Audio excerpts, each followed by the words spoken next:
এলাকায় মদের ব্যাপক দোকানের লাইসেন্স দিয়েছেন। আমি এই হাউসে প্রস্তাব করছি যে বিহারের মতো এই পশ্চিমবাংলাতেও মদ বন্ধের দাবি জানাচ্ছি এবং আশা করবি আমাকে বলার সুযোগ করে দিয়েছেন। আমি স্বামী বিবেকানন্দের একটি কোট দিয়ে শুরু করব। My faith is in the younger generation, the modern generation. They will work out in the whole problem like lions. মানে আমার বিশ্বাস, আমার ভরসা তরুণ প্রজন্মের প্রতি আছে, তারা সমগ্র সমস্যা সিংহের মতো মোকাবিলা করেন। আমি একজন যুব হিসেবে, এই সদনের সদস্য হিসেবে কিছু কটা কথা আমি বলতে চাই। আমি প্রথমেই ধন্যবাদ জানাই মাননীয় মুখ্যমন্ত্রীকে এবং মাননীয় ক্রীড়া ও যুব কল্যাণ মন্ত্রীকে।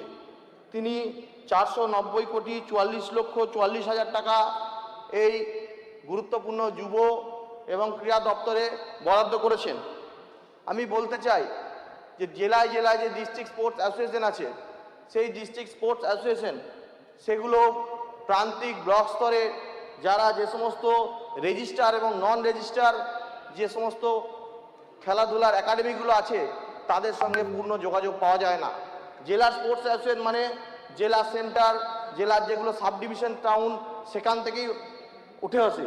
কিন্তু গ্রামের প্রান্তিক ব্লকেও অনেক ভালো ভালো তরুণ প্রজন্মের অনেক খেলোয়াড় আছে, যারা বিভিন্ন রকম সরকারি সুযোগ সুবিধা কিংবা যদি একটু আলো তাদের উপরে পড়ে তাহলে সমাজের উপকার হয়।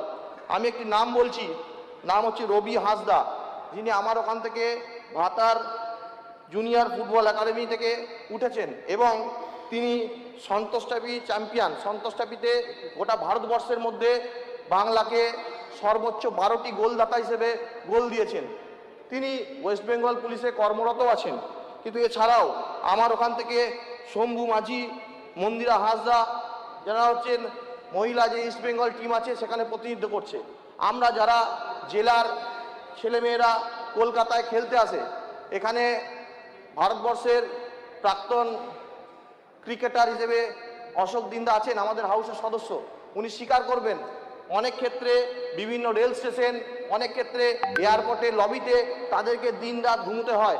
তাদের জন্য ইউথ যে হোস্টেল আছে কলকাতা শহরে, সেই ইউথ হোস্টেলের সংখ্যা যদি মন্ত্রী দপ্তর থেকে বাড়ানো যায়, যাতে জেলার প্রান্তিক গ্রামের ছেলেরা খেলা এসে রাতের বেলা এখানে থাকতে পারে, কোনো হাওড়া বা শিয়ালদা স্টেশন কিংবা এয়ারপোর্টে যাওয়ার সময় এয়ারপোর্টের লবিতে সারা রাত তাদের মশার খাবার না খেতে হয়। এই জন্য আমি মন্ত্রীকে অনুরোধ করব।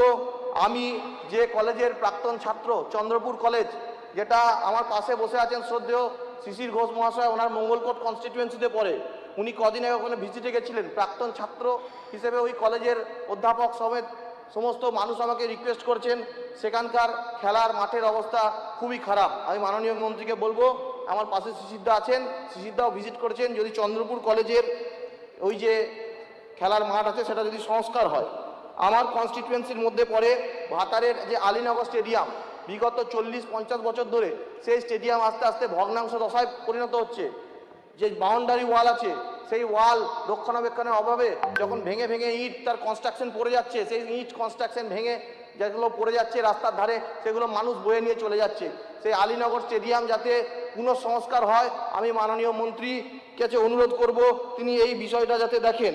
আর আমাদের যুব সমাজের যে একটা অন্যতম সমস্যা, যে এই বিগত সরকার তৃণমূলের তার রেভিনিউর জন্য এলাকায় মদের ব্যাপক দোকানের লাইসেন্স দিয়েছেন।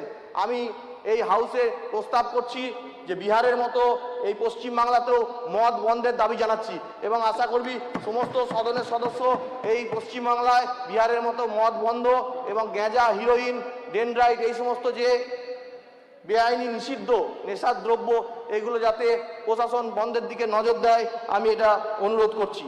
আমি অনুরোধ করছি যে যুবকদের পাশাপাশি যে ব্লকে যে কোচিংগুলো দেওয়া হয়, সেই কোচেদের যদি সরকারের তরফ থেকে বিশেষ করে যেগুলো মূল শ্রেণীর খেলা, প্রাথমিকভাবে ফুটবল হতে পারে, ক্রিকেট হতে পারে, সেই সমস্ত খেলার যদি আমরা ব্লক স্তরে কোচেদের সামান্যতম সাম্মানিক আমরা দিই, আমাদের তো অনেক ক্ষেত্রে অনেক সাম্মানিক যাচ্ছে।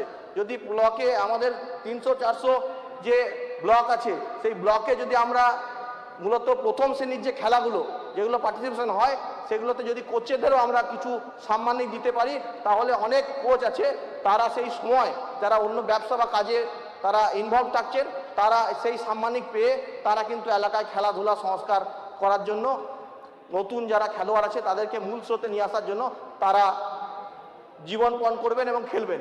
আমি বলবো যে লটারির একটা বড় সমস্যা আছে গ্রাম বাংলায়, ডিআর লটারি সমেত অনেক লটারি, সেই সমস্ত লটারি ফাটকা যে সমস্ত লটারি সেগুলো বন্ধের জন্য অনুরোধ করব।